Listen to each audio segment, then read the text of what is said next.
हम लोग स्टार्ट कर रहे हैं करंट अफेयर। और इसमें अगर बात करें तो 2023 का जो अंतिम माह दिसंबर से लेकर और वर्तमान, ठीक है, हम करंट अफेयर पूरा पढ़ेंगे। तो स्टार्टिंग करते हैं दिसंबर माह के करंट अफेयर से।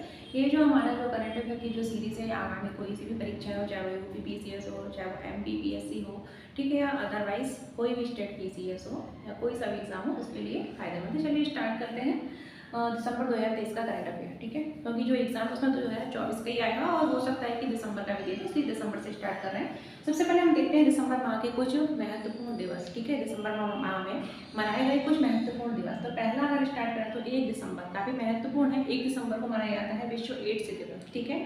1 दिसंबर को हम मनाते हैं एड्स। अगर हम बात करें एड्स, तो एड्स को हम लिखते हैं AIDS, ठीक है। इसका फुल फॉर्म होता है एक्वायर्ड इम्यूनोडिफिशियेंसी सिंड्रोम। क्या होता है? Acquired immunodeficiency syndrome. और ये एक वायरस से होता है, जिसका अगर हम बात करें तो वो वायरस का नाम है HIV वायरस। कौन सा नाम है? HIV वायरस, यानी ह्यूमन इम्यूनोडिफिशियेंसी ह्यूमन इम्यूनो वायरस। कौन सा वायरस? Human immuno virus. और एड्स का फुल फॉर्म होता है एक्वायर्ड इम्यूनोडिफिशियेंसी सिंड्रोम, ठीक है। इसमें क्या है, व्यक्ति की इम्यूनिटी जो है वो खराब हो जाती है, विभिन्न प्रकार के रोगों से गिर जाता है और एंड उसकी मृत्यु हो जाती है, ठीक है। तो ये एड्स। अगर हम बात करें विश्व एड्स दिवस जो है कब मनाया जाता है, तो 1 दिसंबर को मनाया जाता है। और इस साल मतलब 2023 में जो एड्स दिवस मनाया गया था उसकी थीम क्या थी? तो समुदायों को नेतृत्व करने थे, क्योंकि ऐसे क्वेश्चन जो है ना आजकल एग्जामों में पूछे गए हैं। ये नहीं पूछते कि एड्स दिवस कब मनाया जाता है, सबको पता है 8 दिसंबर को। आजकल ऐसे क्वेश्चन पूछे जाते हैं कि जो एड्स दिवस मनाया गया था 2023 में, उसकी थीम क्या थी। तो 2023 में जो विश्व एड्स दिवस मनाया गया था उसकी थीम थी समुदायों को नेतृत्व करने थे, ठीक है। अगला हम दिवस देख लेते हैं 2 दिसंबर। तो 2 दिसंबर को राष्ट्रीय प्रदूषण नियंत्रण दिवस मनाया जाता है। कौन सा दिवस? राष्ट्रीय प्रदूषण नियंत्रण दिवस, ठीक है। तो ये जो प्रदूषण नियंत्रण दिवस 2 दिसंबर को मनाया गया, इसकी थीम क्या थी? स्वच्छ और स्वस्थ ग्रह के लिए सतत विकास, ठीक है। यानी कि हमारा ग्रह ही पृथ्वी क्या एक ग्रह है ना, तो कैसा? स्वच्छ और स्वस्थ ग्रह के लिए क्या? सतत विकास, ठीक है, सस्टेनेबल डेवलपमेंट, सतत विकास, ये इसकी थीम थी। बात करें 5 दिसंबर, तो 5 दिसंबर को विश्व मृदा दिवस मनाया जाता है। हालांकि अगर हम बात करें दिसंबर महीने में जो डेट है हमें कुछ ना कोई डेट मनाई जाते हैं, लेकिन हम वहाँ वो देखेंगे दिवस जो काफ़ी महत्वपूर्ण है। ये 5 दिवस जो मैंने लिख रखे हैं काफ़ी महत्वपूर्ण है। तो 5 दिसंबर को हम क्या मनाते हैं? विश्व मृदा दिवस मनाते हैं। क्या मनाते हैं? विश्व मृदा दिवस मनाते हैं। और इस साल जो 2023 में मृदा दिवस मनाया गया उसकी थीम थी मिट्टी और जल जीवन का स्रोत। ये हमारे जीवन का क्या है? स्रोत है। तो मिट्टी और जल जीवन का स्रोत। वहीं 10 दिसंबर को अंतर्राष्ट्रीय मानवाधिकार दिवस मनाया जाता है, ठीक है। पूछ लिया जाता है इसकी शुरुआत कब से हुई थी? 1948 से की गई थी संयुक्त राष्ट्र महासभा द्वारा, ठीक है। इसको मनाने का निर्णय लिया गया था कब से? 10 दिसंबर 1948, ठीक है, 1948, ठीक है, संयुक्त राष्ट्र महासभा द्वारा, याद रखना 1948 इसकी शुरुआत की गई थी। प्रश्न ये पूछ लिया जाता है कि मानवाधिकार दिवस जो है कब मनाया था? 10 दिसंबर। इसका ये पूछ लेते हैं कब से हुई थी? 1948 से हुई थी, जो संयुक्त राष्ट्र महासभा द्वारा, ठीक है। इसके बाद अगर हम देखें तो 18 दिसंबर को कौन सा दिवस मनाते हैं? अंतर्राष्ट्रीय प्रवासी दिवस मनाते हैं। कौन सा दिवस मनाते हैं? अंतर्राष्ट्रीय प्रवासी दिवस मनाते हैं। तो ये कुछ महत्वपूर्ण दिवस लिख रखे थे। हालांकि बहुत दिवस होते हैं लेकिन सफिशिएंट है, इसके अलावा कुछ नहीं आया। तो एक बार फिर देख लेते हैं। 1 दिसंबर को विश्व एड्स दिवस मनाते हैं और इसकी जो थीम थी वो थी समुदाय को नेतृत्व करने थे। वही बात करें अगर 2 दिसंबर को राष्ट्रीय प्रदूषण नियंत्रण दिवस मनाते हैं और इसकी थीम थी हमारी स्वच्छ और स्वस्थ ग्रह के लिए सतत विकास। 5 दिसंबर को विश्व मृदा दिवस मनाते हैं और इसकी थीम थी मिट्टी और जल जीवन का क्या है? स्रोत, मिट्टी और जल जीवन का स्रोत। 10 दिसंबर को अंतर्राष्ट्रीय मानवाधिकार दिवस मनाते हैं और इसकी शुरुआत 1948 से की गई थी। 18 दिसंबर को हम अंतर्राष्ट्रीय प्रवासी दिवस मनाया जाता है, ठीक है, याद रखना। एक प्रवासी दिवस होता है और ये कौन सा है? अंतर्राष्ट्रीय प्रवासी दिवस मनाते हैं, 18 दिसंबर को मनाते हैं, ठीक। तो ये हो गए हमारे दिसंबर माह के कुछ प्रमुख दिवस। इसके बाद है ना हम देख लेते हैं दिसंबर माह में एक बुक थी, ठीक है। तो ये कभी कभी पूछ लेते हैं कि उपरोक्त जो किताब है, ठीक है, रचना है, वो किसकी है। तो उस बुक का नाम है, काफी सारी बुक्स हैं लेकिन जो दिसंबर माह की एक पॉपुलर बुक है, ठीक है, उसका नाम है, अगर हम देखें तो बाबरी मस्जिद से रिलेटेड है, ठीक है। किससे? हमारी जो बाबरी मस्जिद थी ना, तो उससे रिलेटेड है। तो इसका नाम है बाबरी मस्जिद राम मंदिर, ठीक है, डिलेमा। क्या नाम है? बाबरी मस्जिद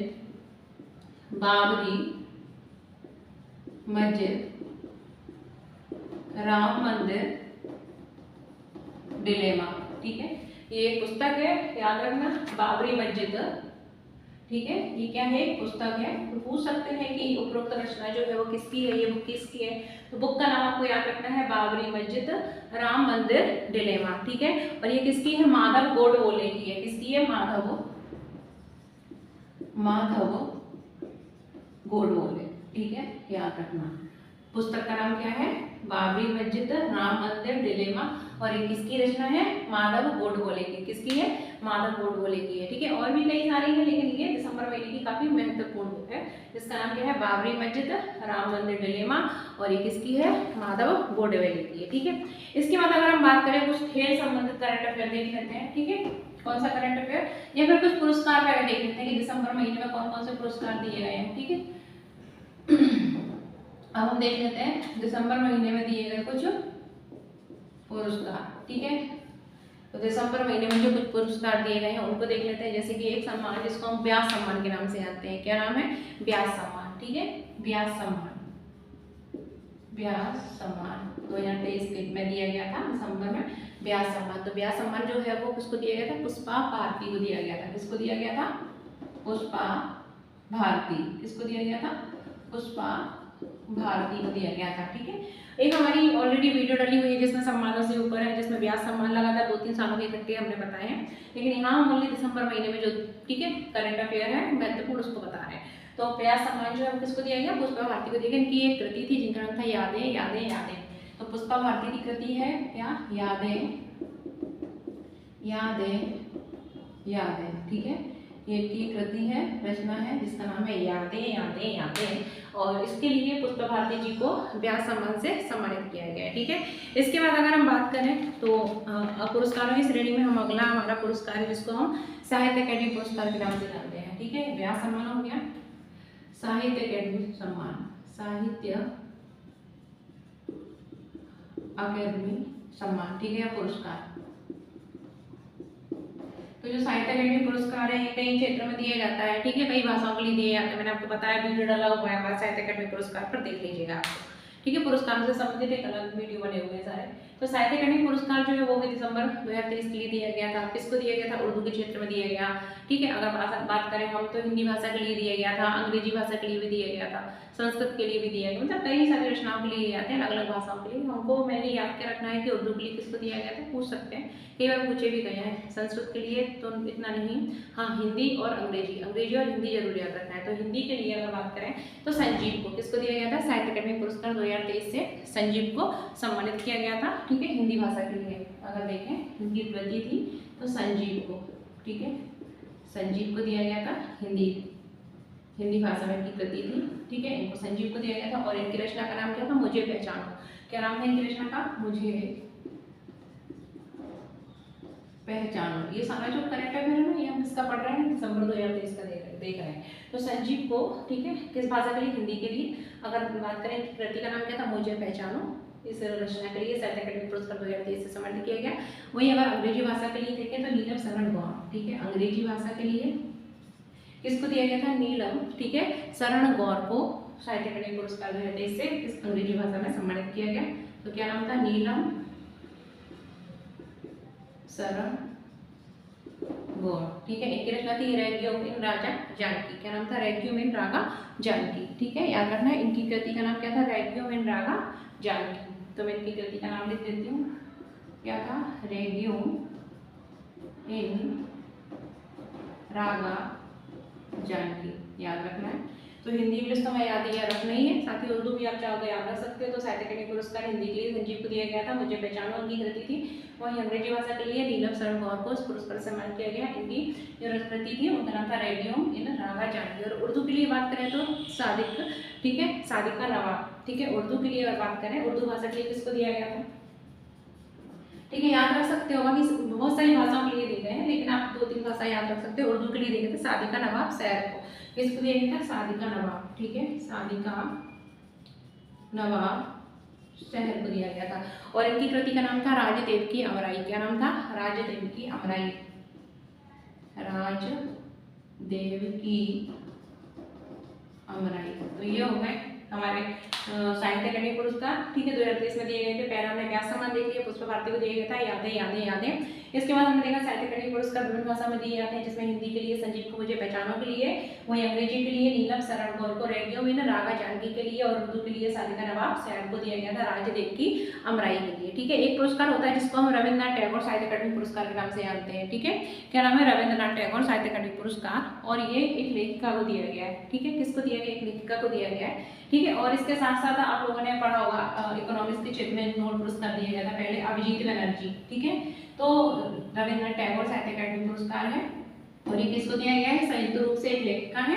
ठीक है, जिनका नाम है, अगर हम बात करें, सुकृता पाल कुमार। क्या नाम है? सुकृता पाल, लेखिका। इसके साथ साथ अभिजीत बनर्जी नोबेल पुरस्कार विजेता है, भारतीय मूल के हैं, इनको संयुक्त रूप से दिया गया।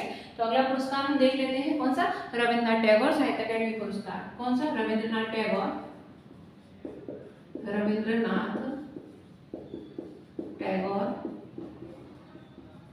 साहित्य अकादमी पुरस्कार। तो ये किसको दिया गया? नोबेल पुरस्कार विजेता भारतीय मूल के हैं, क्या नाम है? अभिजीत बनर्जी। अभिजीत, क्योंकि ये भारतीय मूल के हैं इसलिए महत्वपूर्ण हो जाता है एवं। ठीक है, एक लेखिका है जिनका नाम है सुकृता पाल कुमार। क्या नाम है? सुकृता पाल कुमार। तो इनको संयुक्त रूप से क्या रविन्द्रनाथ टैगोर साहित्य अकादमी पुरस्कार 2023 से सम्मानित किया गया है। ठीक है, तो ये हमारे हो गए कुछ पुरस्कार। इसके अतिरिक्त अगर हम बात करें तो पद्मावत पुरस्कार एक होता है, पद्मा। ठीक है, पद्म पानी लाइफ टाइम अचीवमेंट अवार्ड एक पुरस्कार है जिसको हम बोलते हैं पद्म पानी लाइफ टाइम, ठीक है, अचीवमेंट अवार्ड। कौन सा? Achievement award. इस पुरस्कार से किसको सम्मानित किया गया है? जावेद अख्तर। किसको सम्मानित किया गया है? जावेद अख्तर। तो याद रखना, रविन्द्रनाथ टैगोर साहित्य अकादमी पुरस्कार अभिजीत बनर्जी और सुकृता पाल कुमार को संयुक्त रूप से सम्मानित किया गया है। वहीं पद्म पानी लाइफ टाइम अचीवमेंट अवार्ड से इसको सम्मानित किया गया है? जावेद अख्तर को सम्मानित किया गया है, याद रखना है आपको। ठीक है, पद्म पानी लाइफ टाइम जो अचीवमेंट अवार्ड है, इससे किसको सम्मानित किया गया है? जावेद अख्तर को सम्मानित किया गया है। ठीक है, तो ये हमारे हो गए दिसंबर 2023 में दिए गए कुछ पुरस्कार। इसके बाद हम लोग देखेंगे राष्ट्रीय अंतर्राष्ट्रीय करंट अफेयर और कुछ थोड़ा बहुत गेम्स का देख लेंगे। तो हमारा नेक्स्ट वीडियो आएगा जिसमें हम दिसंबर माह का जो राष्ट्रीय अंतर्राष्ट्रीय करंट अफेयर और स्पोर्ट्स करके और कुछ एनवायरनमेंट से रिलेटेड खत्म कर लेंगे। ठीक है, तो 2 वीडियो हमारे दिसंबर माह के। इसके बाद हम स्टार्ट करेंगे जनवरी 2024, फिर फरवरी, मार्च, अप्रैल, इस तरीके से पूरा करंट अफेयर हमको कंप्लीट करना है। तो देखते रहिए।